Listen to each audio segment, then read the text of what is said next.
Hillel Fuld coming to you from the Holy Land. I wanted to tell you a little bit about my late brother, Ari Fuld, the hero, the national hero of the state of Israel. We are 5 boys. Ari was one over me in the lineup, and he dedicated his life, his entire life, to defending his people, his country, and his Torah. Anyone who followed him on social media would be exposed to weekly Divrei Torah about the Parsha and other things. And everything he did, even professionally, was to defend his people all day, every day, for years.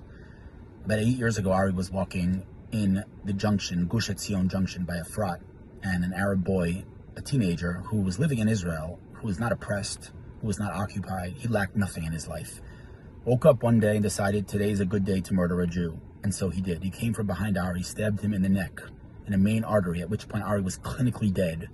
And somehow managed, magically, miraculously, Ari was able to chase down the terrorist, jump over a wall after being fatally stabbed, and shoot the terrorist, not kill him, but he shot the terrorist, and in his last breath, protected a woman named Hillel, who, by the way, had a falafel stand in that junction, and had just served the terrorist lunch, not knowing that he's a terrorist. She was the terrorist's next victim, but Ari saved her, shot the terrorist, and then Ari, unfortunately, collapsed and died.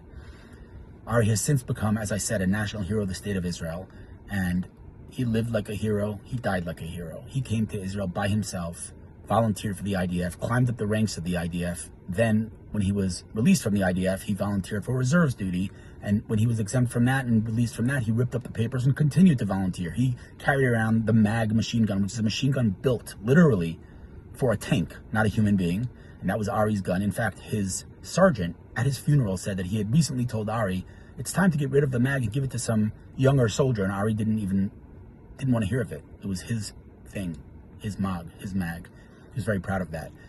Anyway, Ari really lived a hero, died like a hero, and left a tremendous legacy behind from his lack of tolerance for any lies about Israel. Some of us sometimes accept lies, we just don't bother, but he didn't accept lies. Anytime he heard a lie, he stood up and defended the truth. He also made it a point to engage with everyone on social media and made sure that the truth was being spread. Ari was a tremendous man, larger than life, and he impacted literally millions of lives. So if you have any doubts about your ability as a human being, as an individual, as a person, to change the world, to impact millions, Ari's here to remind you that you can do that. You can impact the world. If he can, if he did, you can, and you should. We miss him. Personal, terrible tragedy. Nationally, tremendous amount of pride.